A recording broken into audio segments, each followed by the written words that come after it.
Hey everyone, and welcome back to the Triple XRS podcast with me, Ashna Taktani. And today we've got quite an incredible and accomplished guest with us. But before we get into that, I want to talk about today's topic: breaking stereotypes, the power of perspective. And oh my god, you guys are going to love this so much. So without further ado, let's get into who our guest is for today. A creative junkie and spiritual traveler, Uzair is a multiple award-winning filmmaker designer. He has spent more than 11 years in the film business in various countries and projects ranging from The Misfits, 2021, Deadpool 2, Star Trek Beyond, Fast and Furious 7, Skyfall, and TV series such as BBC, Sesame Street, and commercials for companies like Cadillac, McDonald's, 7-Up, the UAE Expo Film in 2015, Volkswagen, Dubai Civil Aviation, and much more. Founder of Be Creative Productions based in Vancouver, BC, and the co-founder of Create Labs, the creative lab in Vancouver, Dubai, and Delhi. An alumni of Nottingham Trent University and the New York Film Academy, he is also production design for the world's largest cultural theme park, Global Village in Dubai. Everybody knows it, everybody loves it, and for over 6 years he's won the Best Pavilion Award. His last short, Chasing Lines, has won him 14 awards from Los Angeles Film Awards, New York Film Awards, and many more international festivals, getting him featured as an alumni by the New York Film Academy and Nottingham Trent University. His feature script, The Eighth Sin, won an honorable mention for Best Sci-Fi Script in 2019 at the Los Angeles Film Award, and in 2020 he has won 6 international screenplay awards in multiple categories such as Best Action Screenplay and Best Sci-Fi Screenplay at the Los Angeles Film Awards. Top shorts and a few others for his latest TV series, Black Rose, which is now in pre-production. Please welcome none other than Uzair Merchant. Hi Uzair, how are you? Hey Ashna, thank you so much for that introduction. Yeah, it's been a while. I heard a bunch of that stuff, but that was cool. Thank you for that. Very very nicely put together. Thanks for having me. What's up? How Thank you you doing? so much. I'm super excited for today's conversation. There is so much to talk about.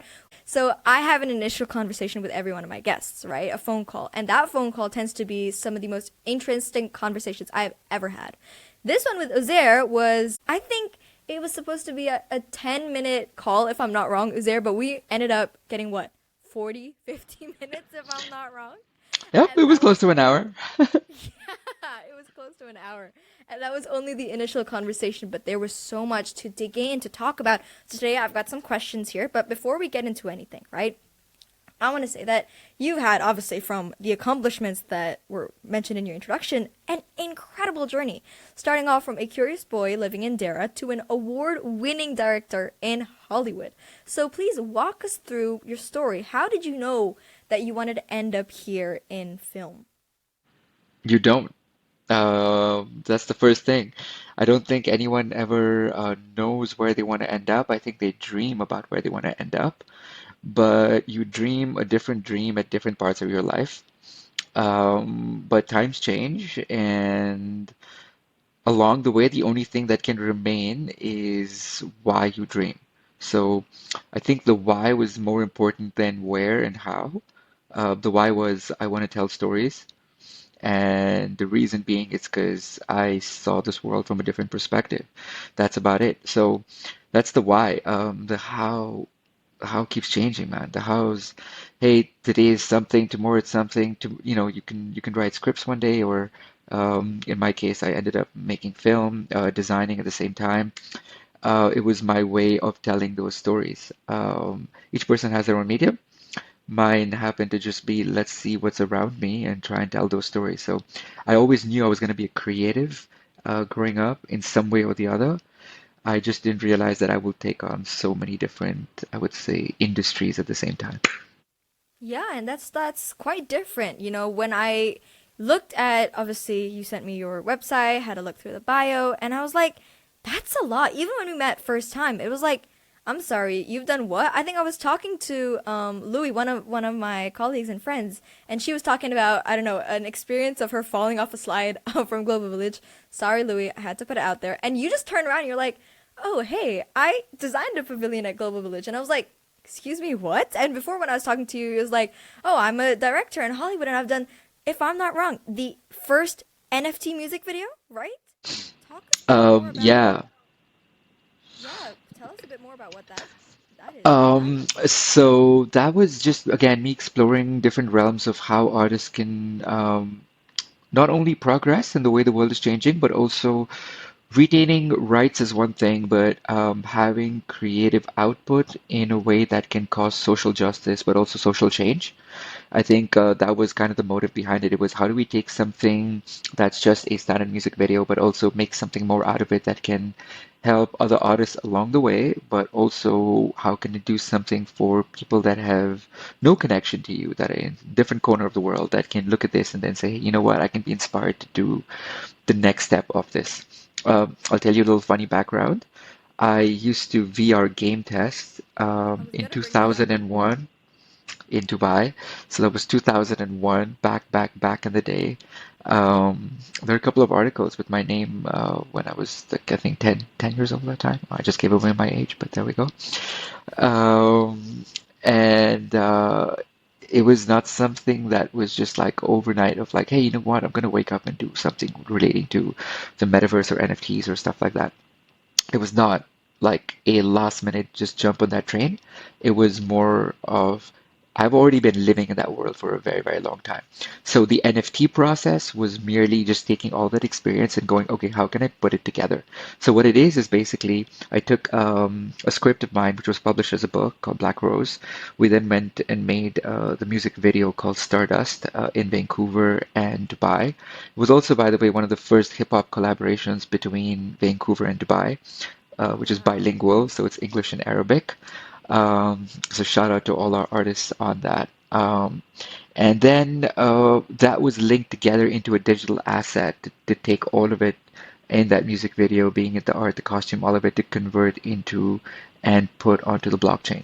And so linking my original IP with intellectual property and what it can do with it. So yeah, it was a cool project, a lot of learning along it, but it was me the blueprints for me to set up what future artists can take and do with their art. Wow. And it's so innovative as well. I mean, obviously, VR game testing back in 2001, like that was just starting out, you know? And then obviously now working with NFTs and music videos, it's so forward thinking. Where do you think that mindset came from? I like breaking some rules set by other people. I think it comes from there. It comes from the core of being a martial artist. I trained martial arts since I was 3 years old. This is the core fundamental of martial arts mindset. You have to foresee something before it happens. And unfortunately, it's easy to dream a dream, but it's harder to live it, right? So most people can dream stuff. Finding those dots becomes a pretty hard process. I think the core, basic fundamental of pushing out any dream into reality is intention. Why? Why do you do what you do? And in my instance, I always go back to that. It's always the same question with me and myself in my head. Why am I doing this? What is this for? That is so important. And again, finding your purpose. That's the one part I didn't mention in the beginning. But it is going to be there in the title, guys. So I know a lot of you have come for this. Finding your purpose. It is something like no matter how old you are, it is something that a lot of people struggle with. Now, you've worked across several different industries, several different fields, right? Film, design, theme parks, so many parts of the entertainment industry.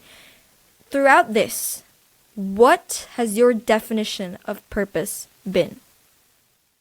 We had this conversation in our little pre-chat about Ikigai, right? Did you do some more research about it I on actually Ikigai, knew about Ikigai. I've got the little right? book. The Yeah. book, right? Yeah, yeah, Yeah, that yeah. was what we spoke about, right? And so I think your purpose is always changing.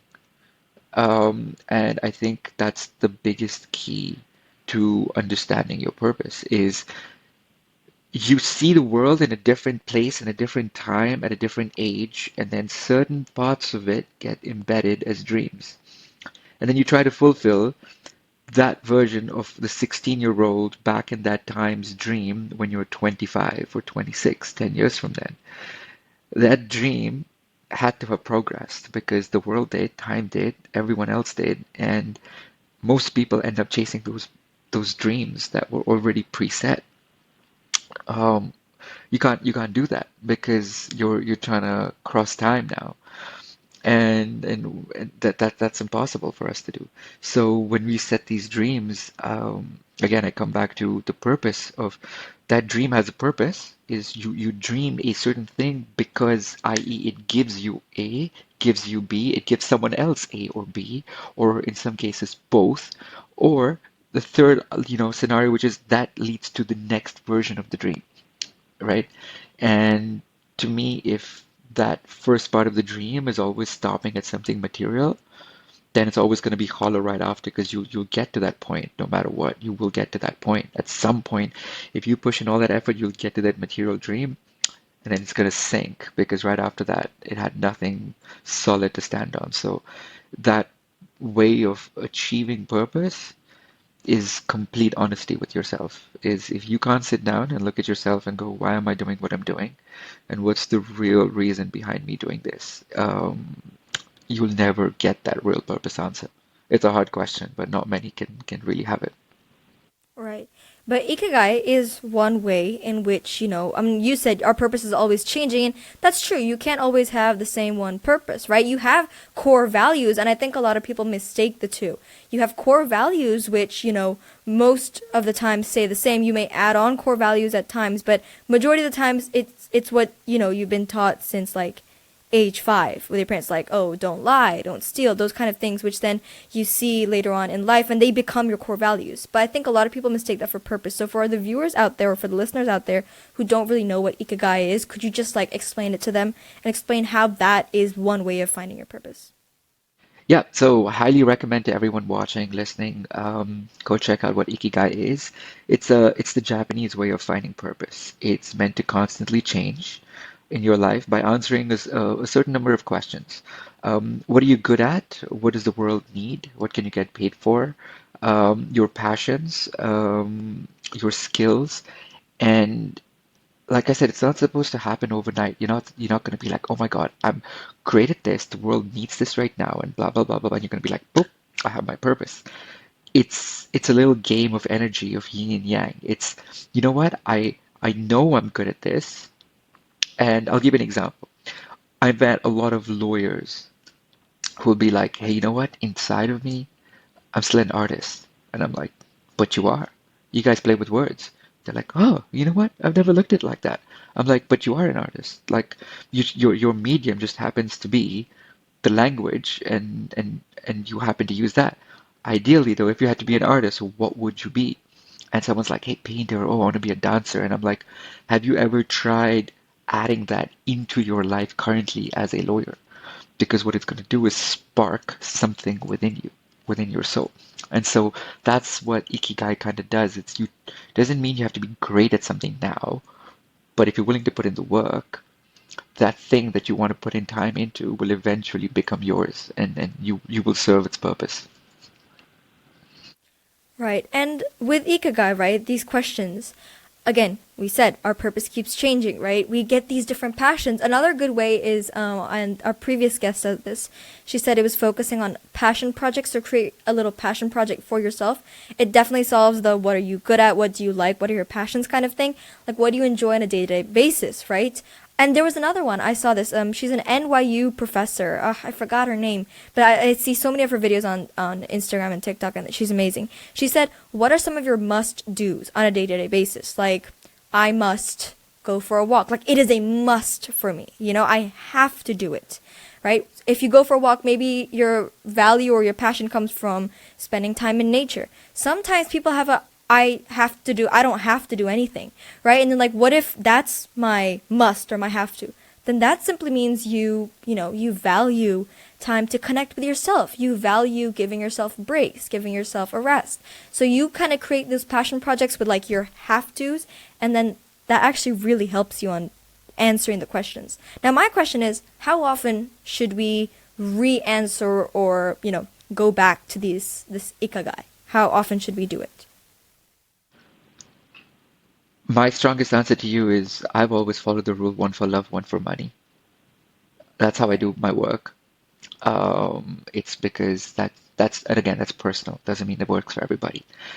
I would advise every single human being on earth though is the minute you wake up in the morning and you don't feel the fire inside of going to do what you're meant to do, ask yourself that question. And if that's every day, do it every day till you stop asking that. But if you wake up and you don't feel a fire to go and do what you do, don't get me wrong, sometimes you got to do what you don't like to put food on the table. That's life, right? That's life. But then along the way, what is it that you can do to help do something better for yourself? Now, you mentioned two things. You mentioned just now going for a walk, and you mentioned sometimes doing nothing. A lot of people will go for a walk without realizing what the walk actually does for you. Going for a walk is you meant to connect with your body because when you walk, it actually activates, processors in your brain. It connects your entire body. It's meant to help you think better. If you walk blindly focused on the stuff that is already prematurely in your head, that walk is really not doing anything for you. If it's sitting down and like, hey, you know what? I need to do nothing because right now nothing is what I need. That's usually looking within. It's like if you can meditate and close your eyes and actually still address something, doing nothing is still doing something. But you see, even doing nothing comes with a purpose. Even walking comes with a purpose. It's what am I doing this for? If I'm on a walk and if me connecting with nature is the goal, well, go to the beach, walk barefoot. Go to an area of grass, walk barefoot. Actually get grounding in because that's frequency. That's it. So your ikigai even comes within those smaller elements. You get what I mean? It's like you're asking the bigger question of what's my ikigai because you want the big answer. But then every single thing that you're doing also has that ikigai within it. It's why am I doing this? Why am I doing this? Why am I doing this? And and then consistency on that. Right. That's definitely very important. And yeah, you're right. Sometimes these small things can actually tell us a lot more about ourselves, about our purpose, than waiting for that one big moment of like, hallelujah, oh, there's like a light shining over me because today I found my purpose. Which is why I'm repeating again and again. It's you got to ask yourself, why do you do what you do? You have to ask your purpose because at some point the universe works in a certain way and it will come crashing in. And you're like, oh my God, you know what? This is what I'm going to wake up and do. Yep, it took all of that for you to come out to that. Well, you could have gone there if you just kept pushing yourself, but the universe has its way of aligning you to your purpose. Yeah. And that's why whenever, I've got two things to say on that. Sometimes, like you said, those aha moments happen when like life's pressure is like literally all on you and you feel like, oh my God, I'm suffocated. So sometimes that does happen, but not necessarily. And we're going to put this out there and we have said this before, but not necessarily do you have to be in those situations to find your purpose. Like we said, small things can sometimes tell you more about yourself than those aha moments, right? So just keep that in mind. And secondly, oh my God, I forgot what I was going to say. Good God. Uh, That's what was your fine. what was your last point? Um, okay, this is actually it's like brain fog happening right now. You know what? Never mind. Never You know mind. what? It's gonna. When it comes back to you, you can go back to it. Oh, it came back to me. All right, great. You said that universe has a way of aligning you with the things that need to happen in your life. That is so true. I have I'm Hindu and there's we've got a god, Krishna, right? And he's got a saying that whatever happens happens for good. And I live by that saying. You will meet the right person at the right time, you will get the right job at the right time, everything that has to happen will happen in its due course. You just have to have faith that whatever's happening is happening for good.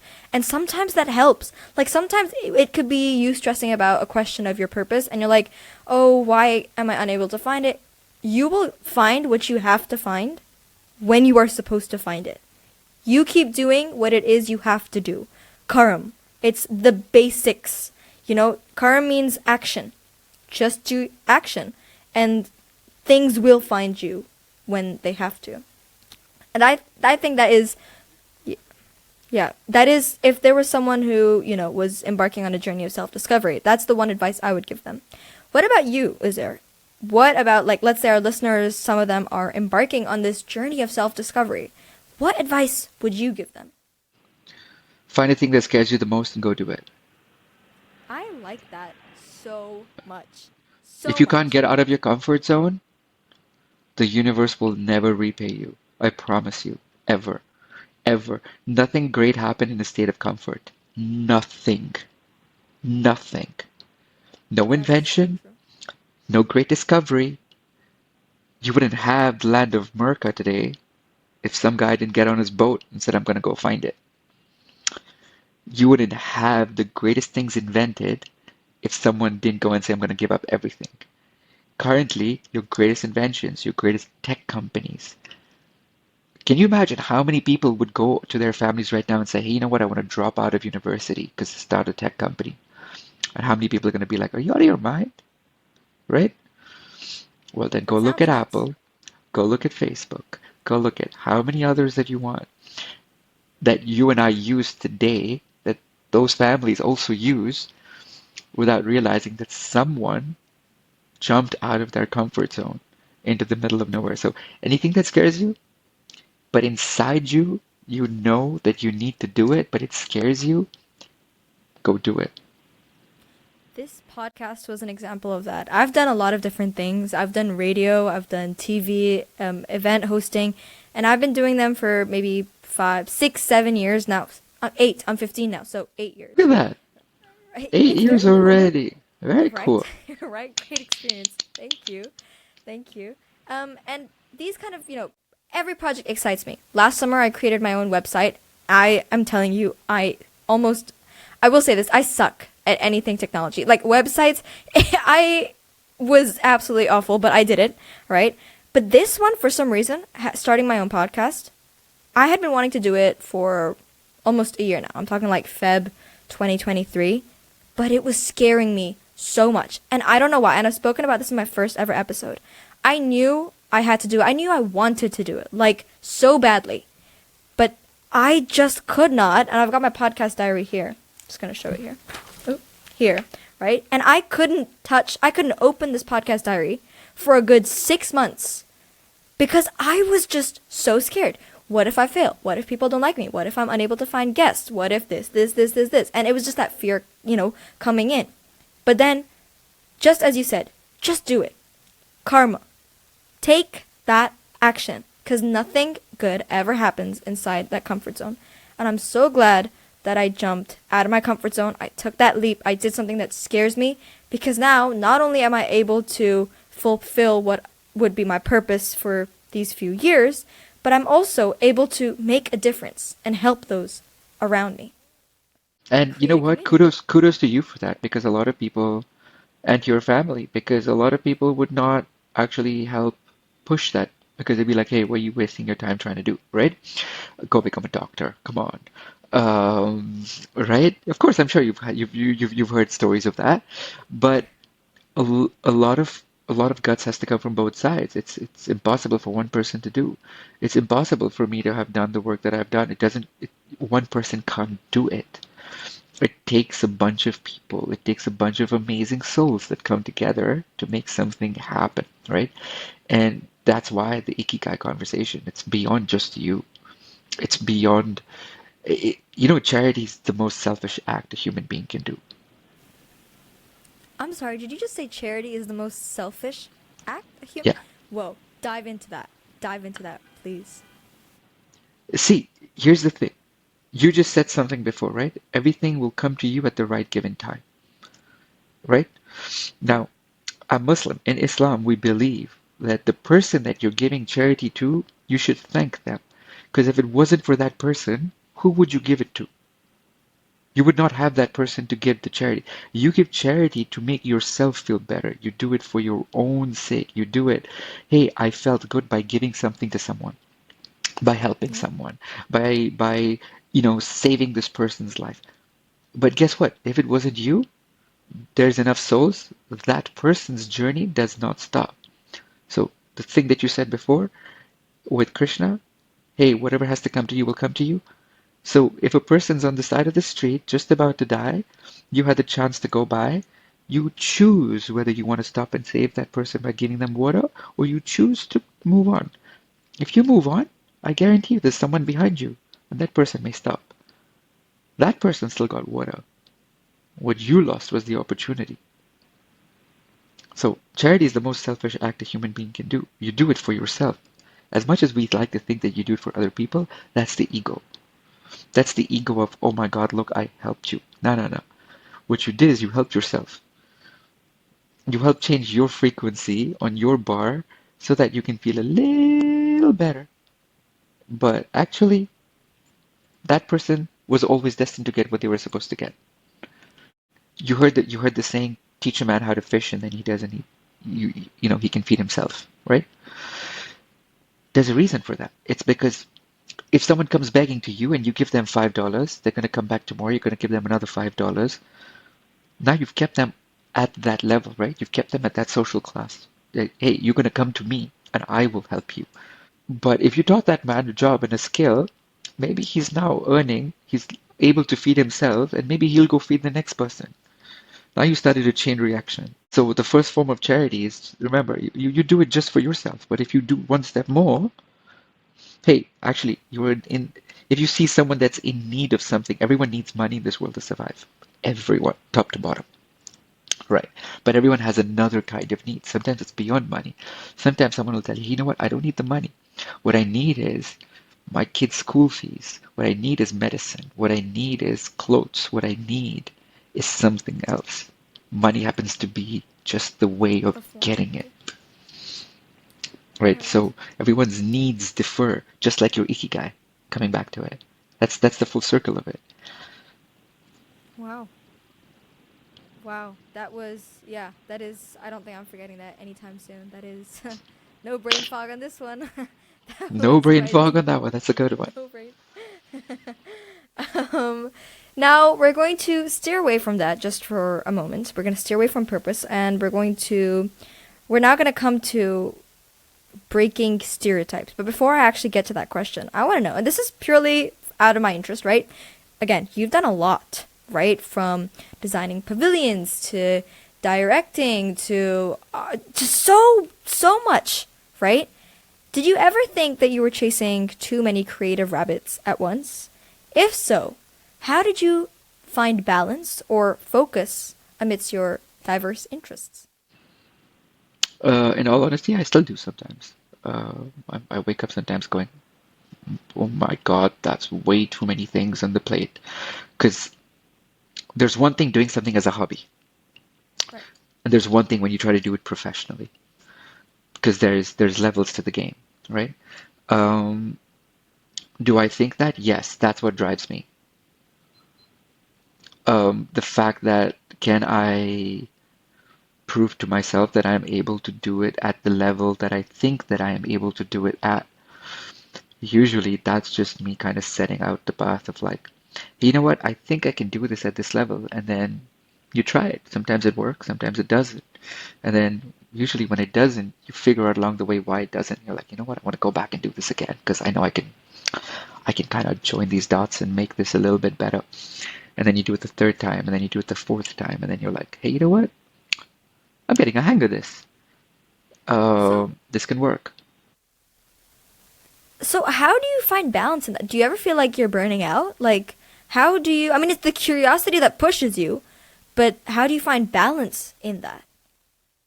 I would say three important things for me, at least. Um, the first is, well, the Adhan went off at the right time, so that's the first one. Is I make sure that I will never forget my purpose of why I'm here. God put us on earth for a reason.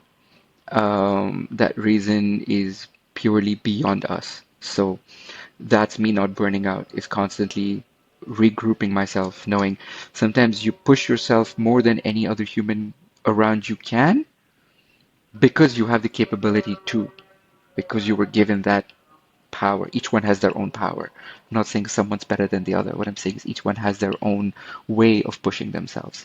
What you're doing at your age right now, many people don't have the capacity to. But maybe in 5 years, one of your friends might be able to do exactly what you're doing. But what they lack is your 8 years extra that you have over them, right? And so they might level up, but what they lack is the experience of the level up, which means when it comes to a problem solving situation, you have 8 years behind you to help you in that situation. First one. Second one is training. Training never stops. You always train. Like training ends when you die. This is the motto I grew up with. This is the motto I live with. For me, if I lose balance is when I stop training. And this is the most important thing for me. And the third is the thirst of learning is if I'm not constantly learning something new or pushing myself to learn something new, whether it's signing up for a new course.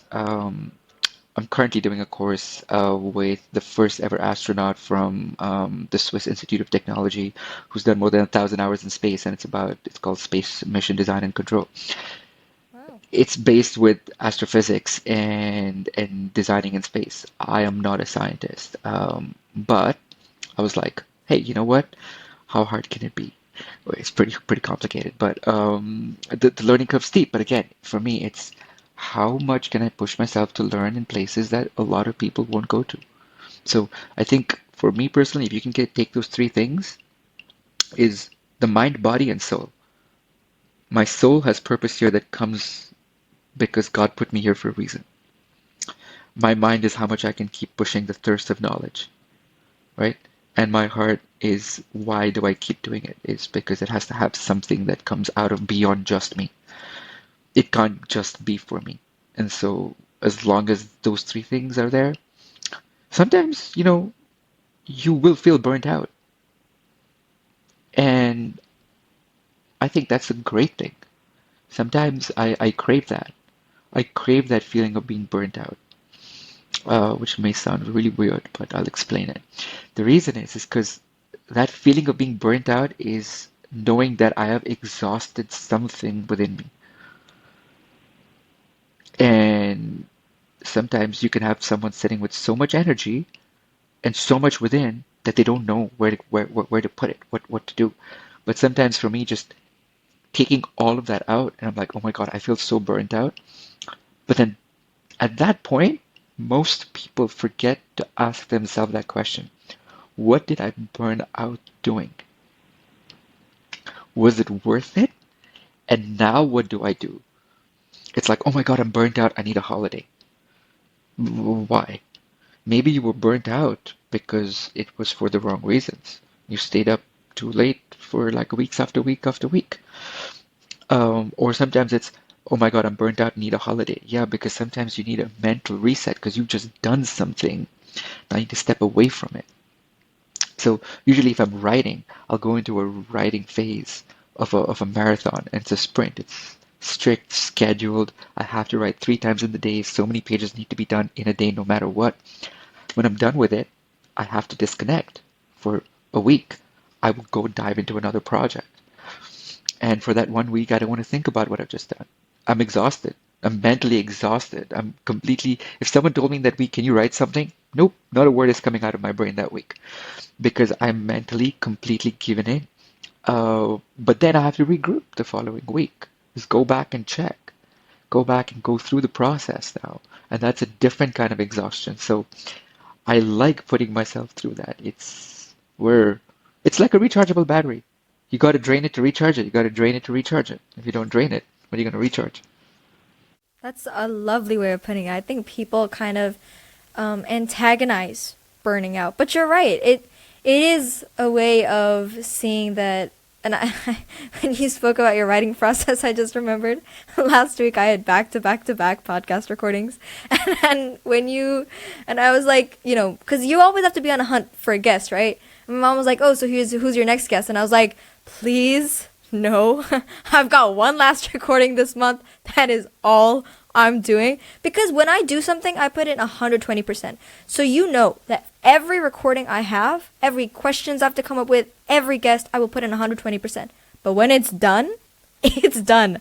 I do not want to think about it again. I literally have pre-scheduled all of these till like August, so I'm not thinking about it for a long, long time. Yeah, And you said that's the the way to do thirst it. for learning. Yeah, the thirst for learning. A lot of people, especially because this podcast is for students, for teenagers, university graduates. When we step out of university, we're like, oh my God, that's it. I'm done. I have learned all there is, that all I need to know in this field, at least. It's like, no, you haven't. And this causes that closed-mindedness. And when I was speaking to you, our little pre-chat, right, I asked you, what keeps you going?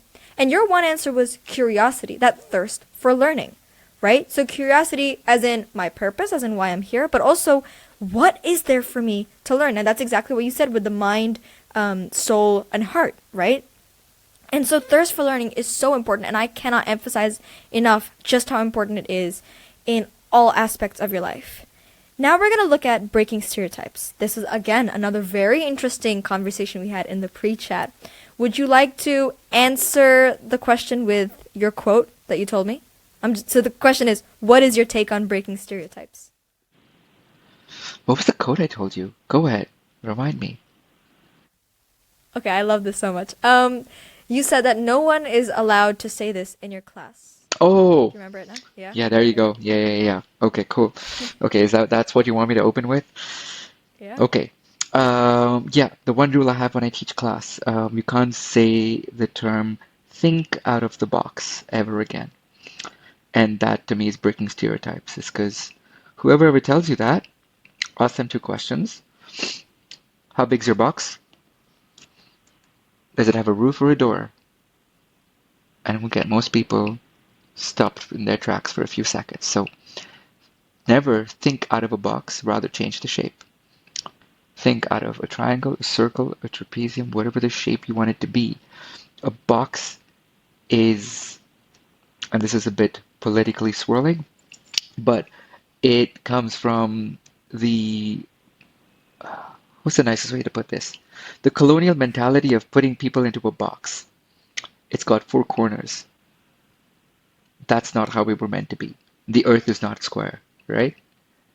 So No, why you're didn't right. anyone ever say think out of a circle? Because the most common shape we should be looking out is look at the entire universe. Find me a box. Literally, look up at the sky and find me a box. And if that doesn't exist there, then why do you put people in it to tell them to come out of it? That's a Right. prison. No, yeah, prison. Whether that be, and that applies to every aspect of life. People always say think Absolutely. out of the box no matter what it is that you're talking to them about. So yeah, I like that perspective. Change the Now, box. It doesn't have to if be a if you box. if you wanna literally link our starting conversation in this, and this is how I'd hope, especially because I teach a lot of students around your age, and this is the one thing I hope for them to get out of conversations is your ikigai, your purpose, comes from the simple conversation. When you say think out of the box, now ask yourself, why did I even say that? What you like is the idea of what it represents. Think out of the box is an idea which allows you the possibility of being, saying, doing whatever it is you want to do, be, say, and exist with. However, preconceived notions also exist. I teach a class called semiotics, which is the study of signs, of why we create, how we create, and the boiling down to it's called programming, internal programming. Social media is written on the gambling algorithm. It's internal programming. It's done for a reason. So the think out of the box, what we like is the idea of what it represents, but our way of putting it forward is completely wrong. So now you've caused a dilemma in your own brain and heart, right? So at any point, if you want to go back to Ikigai, it's like when you say these things, or just because it's social norm, think out of the box, man. Why? Why don't you just stop and think? Sometimes less is more. Yeah, you're right. Sometimes less is more. A picture can, what is it? What's the saying? A picture can Picture represent can more describe a than thousand words. 1,000 words. Yeah. Yeah, Picture can yeah. describe. I want to use that saying on my next essay writing assessment. Just like draw a picture. Picture can write more than 1,000 words. Yeah, Think just out of the draw it box, out of the square, out of the out of the rectangle. No, square. sorry, out of the circle, out of the Well, it universe. can be rectangle too. It's a As long different kind of as, box. yeah, it is. It could be a four-dimensional rectangle. Well, It could. It could be anything you want it to be. Because think outside the box itself, and this is really funny. And you brought this up. It is supposed to represent breaking stereotypes, but you're using a stereotype to do thank you. that. So See, now I you get it, right? You yeah, get what I'm trying to tell you. You're trying to break a stereotype without breaking it. This comes from colonial mentality. That's the problem. It comes from I will give you a piece of freedom without you actually having it. yeah. God, I study history. Yeah. That I know exactly what you're talking about. Now stereotypes, right? And you work in the creative industry, you work in film. I want to talk about this. Do you think there are stereotypes within the creative industries themselves? If so, how can we work towards more inclusive and diverse storytelling? Because in my opinion, I think it is very much an issue. Big issue. It's not just from now. It's existed for a long time, long, long, long time. And we're going to try to not politically ruin your podcast because sometimes I like to do that.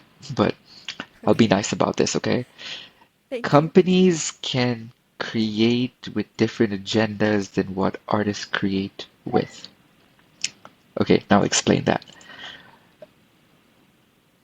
If if you had Van Gogh do the Starry Night, right, the first time, and you gave it to Amazon, and if Amazon existed as a company, then they would have probably gone back to him and said, "We love what you did. This is worth a few hundred mil. Can you just do us a collection of this?" And he's probably going to be like, "No, because I did this. Like, I'll do you a collection of something else. I have no idea what it's going to be, but I will give you a collection." And they're like, "No, no, no, listen, this worked. The audience loved it. Give us this." Now, this is the main fundamental difference between stereotypes and artists. Art was meant to be created, even though we understand as artists nothing is fully original. We take inspiration from everywhere, from anywhere and everywhere, right? But when it comes to the bottom line in corporation and the books of the money, they want confirmation and they want everything in writing. They want a surety on everything. So I had a conversation, funny conversation actually, with I won't name the people, but within the government sectors of high entities. And it was actually a boardroom table. And I asked them a very strange question, which took them a few days to get back to me with. I said, "Right now, can you guarantee me life and death?" And they were like, "Of course not." I said, "Okay, then what can you guarantee?" Because what you're asking from an artist is a guarantee. Yet you cannot guarantee if the desert's the same the next morning. However, can you physically right now leave external controlling? I'm going to talk internal controlling. Can you physically control your heartbeat by skipping every four? And they looked at me like, exactly. That was the face I got. I was like, no, you can't. So, about approximately 136,000 heartbeats is what an average person goes through. And all you can do is control the rhythm of it. So you can run and increase it. You can meditate and slow it down, but it happens with reason. So as artists, we create with and without certain elements of reason. We do something, the universe does something, right? When Van Gogh created his painting, he was going through emotional turmoil. Therefore, you see it within the piece. You cannot recreate that exact emotional turmoil in every piece. It's not possible. That's why it's art. And stereotypes come from there. They come from that bit. It's, hey, you know what? We saw that this thing works. So we're going to go and do it again and again and again and again. But along the way, that's stereotyping because you forget to pay respect to why that was done in the first place. Look at what Marvel did, right? It's The earlier days of Marvel was a certain kind of Marvel. Then they were like, hey, you know what? We're gonna make this more inclusive. So we're gonna get other cultures involved. Well, then go look at what Black Panther did. It broke those stereotypes that Marvel was used to, and as a film, it did exceptionally, phenomenally well. Broke the box office when it came out, but it's because people were not used to seeing what they were used to seeing, and then it was like, oh my God. Go look at films like Avatar. Go look at films like, which films like Ridley Scott's done with aliens. They broke stereotypes because they said, we'll go tell the story in the way the story was meant to be told. Not because we're going to do it to sell it, because we know it's going to be sold. It won't work. Wow. So you go back to the intention. You go back to that intention of why am I even attempting to break the stereotype? But if your story requires it, and I'm talking film specifically, if your story requires it, if your story is based in Ireland, in the middle of all of Ireland, and your entire cast is Asian and African American, there better be a good reason for it, right? There Yeah. better be a very, very good reason for it. Again, Good I didn't say it's example. not possible. All I'm saying is there better be a very good reason for it. Now, suddenly, if you told me right after, hey, this is an immigrant story, hey, Makes there you go. sense. Makes Yeah. sense. Now, at the same time, it had to serve its purpose. So, Midwestern America, people speak a certain way, they look a certain way, they are a certain way. You go to the middle of Mumbai, you're going to get a certain thing. But they serve a purpose. It has to be there. It can't just be there because you think this is how I'm going to portray it. Because that's just how the world is. No, that isn't. We live in a very different time, right? And so I think even when it comes to political, religious, breaking down all these little areas, it's not stereotypes that cause the problem. It's lack of knowledge of understanding of people. Because most oblivious people, if you put them in situations, just experience something like, oh my God, I did not know that this is how this actually happened. Like, this is so cool to Hmm. watch, right? Yeah. And then they're like, oh, you know what? Next time I'll always remember this for this. That's so Like, true. did you know, you go to a Chinese restaurant, you get the fortune cookie. Yeah. You know, the fortune cookie was not invented in China. What? It's an American thing. I I did not know that. It's an American thing. The fortune cookie is an American thing. But it's portrayed as Chinese? There you go. Talk about breaking stereotypes. Wow. Oh my God. Guys, if you're listening to that, I need somebody to message me on Spotify or on Instagram. Let me know exactly when this started and why it happened. Please, somebody, I need an answer. Right after this, I'm gonna like search it up on Google. Wow. Wow. That is. Yeah, it's so again, you just go behind the process of why something's done and how it's done. You see, as artists, we go ahead telling a story, it then continues. Life imitates art, imitates life, right? Oscar Wilde. Of He has a course. saying for a reason. And so breaking stereotypes has to be every artist's dream. Because even two identical twins, Asna, two identical twins don't have the same DNA. That's crazy. I'm sorry. The balloons that popped up, that was like a celebration of this fact. Are you on what is it? Is it iPhone? Is it there's some new feature that's come up, right? Yeah, listen, I'm on my Mac and I have no idea why and Same. how those balloons came up because I did not bring them up. So I keep I seeing these know. It's balloons it's pop up it's something that's and going I'm around like, social media as well. I don't know what it is. I don't know is what it it is. hand gestures? And I have I think no so. idea, but it's really funny. But Yeah, you're like talking about something I'm really like, deep, something really wise. even two identical twins, and out of nowhere, it's like Yeah, I was like balloons. two I'm identical sorry, I'm twins, and not able to. and I was gonna ask you, I was like, are you controlling these balloons behind No, me? Because where are no, these balloons? no. No, trust me, I wouldn't. That's Okay. hilarious. The timing, impeccable. Yeah. I just want to recap quickly about what we said about stereotypes. So everything has it's funny how everything links back to purpose, isn't it? Everything that you do. So yes, stereotyping is a huge problem because people often don't tell a story the way it's supposed to be told, and you gave us a beautiful example with Van Gogh and Amazon, and that actually helped me understand this issue way more than I think any other explanation would have been able to do it. And then the second one is sometimes stereotypes are necessary because again it comes back to your intention, your purpose.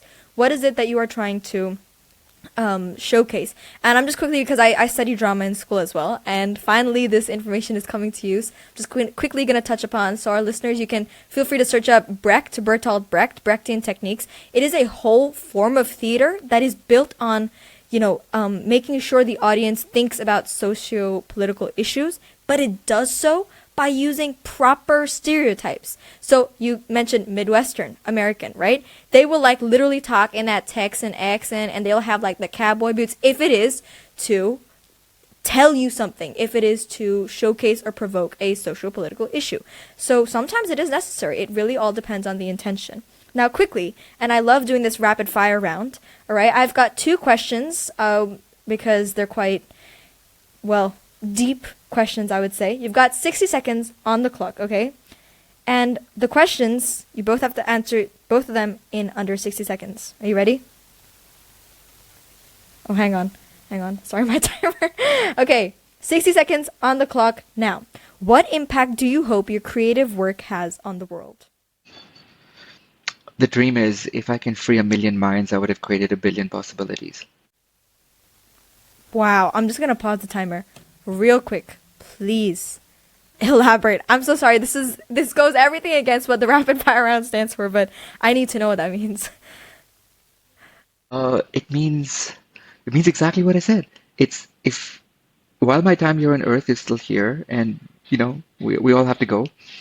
If I can unlock and free a million minds, I would have created a billion possibilities. When I say that, it's if I can unlock and free those minds with the same intentions and values that I hope to pass on, with the intentions of why we create, how we create, with mind, body, and soul. If I can get a million minds to actually get to that level of frequency, I would have created a billion possibilities, and then my time here is over. You are definitely doing that right now here on this podcast. A lot of advice being shared, and that is so deep. All right, second question. I will not pause the timer this time. Okay, if you could give one piece of advice to your younger self starting out on this creative journey, what would it be? Take more risks, Okay, and do more, you have any regrets when you say that, never. or just No, okay? I don't regret anything that I've ever done. In that sense, like for me, I go in with everything at 1,000%. It's not about regret, but it's again, it goes back to curiosity. It's not regret. It's like, hey, if you would have done that, I wonder where that would have gone through. Or if I would have done that, I Oh, wonder where that would have gone through. okay. So literally, like It's more turning that. back in time, and yeah, okay. Yeah, That's so it's just curiosity. I told you, it's nothing else. curiosity. Curiosity. Well, that is our 60 seconds up, and I did not pause the timer this time. Yes, it's a huge achievement for the two of us.